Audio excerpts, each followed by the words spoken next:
Assalamu alaikum and Ramadan Kareem. We are in the most beautiful month of the year. Ramadan is a month which is filled with blessings, calm, and you can feel that quiet shift inside your chest. This month is a gentle reminder to slow down, breathe a little deeper, and be fully present in your Ibadah. Today is the second day of Ramadan here in Riyadh, and the city has that familiar stillness that only Ramadan brings because the evenings they feel softer, calmer, almost like the whole world exhales at once. And I have just finished my iftar, prayed Maghrib. Now I'm sitting with my cup of tea. Honestly, there is something about that first sip after a long day of fasting, and it hits differently. It was so refreshing, Alhamdulillah. Before Ramadan began, I tried to prepare my heart and my home, not perfectly, just gently. And now, as the days unfold, I am learning to settle into the rhythm of this blessed month. So, in this video, I am inviting you into my space, into the small rituals and quiet moments that help me stay centered during Ramadan. And I pray that as the days pass, this month brings clarity, softness, and a deeper sense of connection to faith, to gratitude, and to the little moments we often overlook. Even during Ramadan, I find myself returning to my space because the way my home feels shapes the way my heart feels. So before the Ramadan began, I cleaned slowly, intentionally, one corner at a time. And now, as the days unfold, I try to maintain that same softness. As I wipe down my desk, I think about the habits I'm nurturing, the discipline I'm trying to build, the version of myself I hope to meet by the end of this month. And as I adjust my prayer corner, I feel myself preparing inwardly too, seeking calm, seeking clarity, and seeking closeness to Allah. As I iron my hijabs, I think about the nights ahead, the quiet prayers, the whispered duas, the stillness that settles after Taraweeh. So Ramadan isn't only a month, it is a feeling, a gentle shift in the heart, a softening of the soul, a reminder of who we are when the world grows quiet. Tending to my space helps me protect that feeling. It helps me slow down, breathe, and be present with intention. It is almost iftar time now, and I'm about to prepare a simple iftari. In the meantime, I have added a small clip of a meal I prepped in the days leading up to Ramadan. Something simple, something comforting. Watch that while I get things ready, and I'll see you again after iftar.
So this is what I'm preparing today. It's ginger and garlic paste, garam masala powder, cumin powder, black pepper powder, and golden milk powder.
hope you enjoyed the meal prep session for Ramadan. I prepared a few things in advance so that once the month begins, my focus can shift towards Ibadah and less towards rushing around. It is time for Taraweeh, but I'm already running a little late. The masjid is only a short walk from my home, so as I stepped outside, I could already hear the recitation, which is a sign that the fourth Isha Jamaat has begun already. So I quickened my pace, hoping to catch as much of the Jamaat as I can.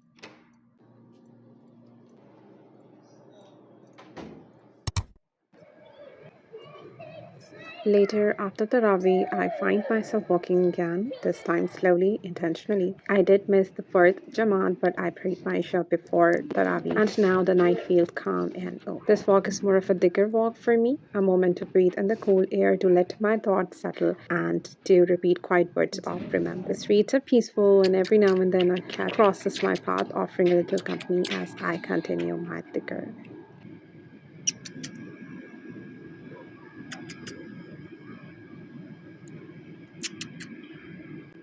Before the month started, as part of getting ready, I put together a Ramadan Tracker on Excel.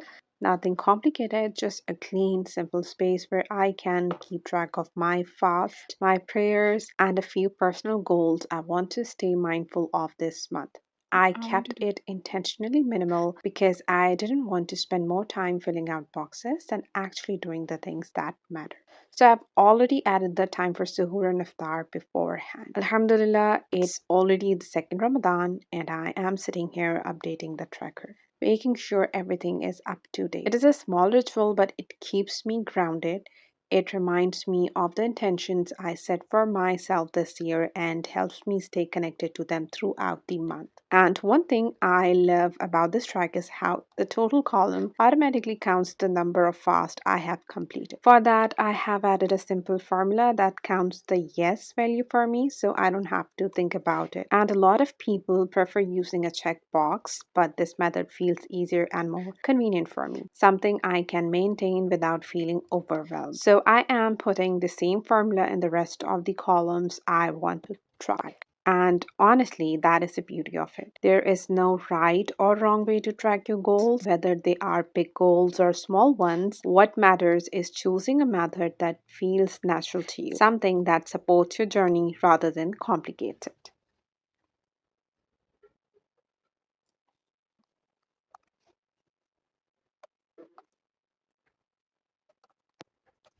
This month is about getting as much of your duas accepted, so I also keep my duas close. I've written them in my diary tucked between pages I return to often. Recently, I came across a beautiful dua, one that reminds me to praise Allah for everything, even in moments that feel heavy or impossible. Because nothing is impossible for Allah. And Ramadan is the time when the heart feels most open to asking, hoping, and trusting. As the days unfold, I keep updating my dua list. This year, I have divided it into three sections: one for myself, for growth, for guidance, for softness, one for my parents, for their health, their peace, their happiness, and one for my siblings, for their protections and their dreams. Writing these dua down helps me stay intentional, and reading them reminds me of what truly matters. So, Ramadan has a way of bringing clarity to the heart, and keeping my duas organized helps me hold on to that clarity a little longer.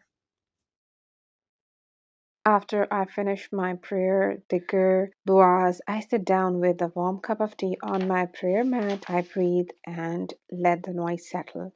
And then I ask Allah to guide me gently through the rest of this month, to help me show up sincerely, to help me grow humbly, and to help me find peace in the small, quiet moments. My diary has become even more important during Ramadan. This is where I slow down, where I am honest with myself, where I write without expectation. So I ask myself, what do I want to feel this week? Not what I want to achieve, not what I want to complete, but what I want to feel, which is peace, clarity, discipline, gratitude, and connection to Allah. Stronger connection to Allah.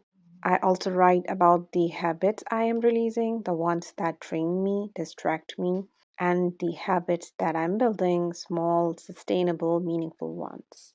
I've also started Quran journaling this Ramadan, and I'll inshallah give you a detailed tour of my Quran journaling in the next video.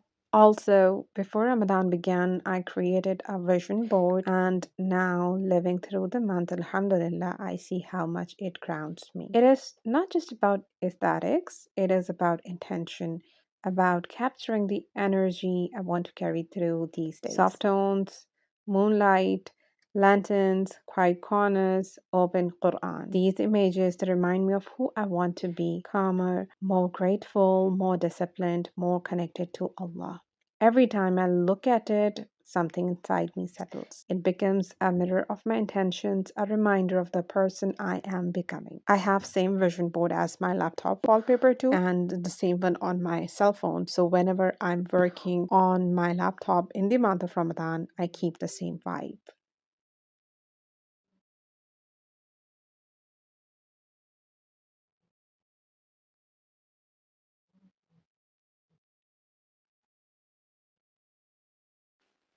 Through all the planning, tracking, and reflecting, I am reminded that Ramadan is not about flawless days. It is about honest intention, showing up with sincerity, offering what you can, and trusting that even the smallest effort is held with grace. As the month unfolds, I am learning that preparation doesn't stop once Ramadan begins. Each day offers a quiet reset, each night opens a door back to Him, each moment softens something within. Ramadan is here, and I am grateful for the gentle ways it continues to shape me. A softened heart, a steadier home, a slower rhythm. If this time together has felt nourishing, I would love for you to stay connected. Subscribe if you would like to keep growing, reflecting, and finding softness together, one slow moment at a time. May the rest of this month be filled with light, mercy, barakah, and peace.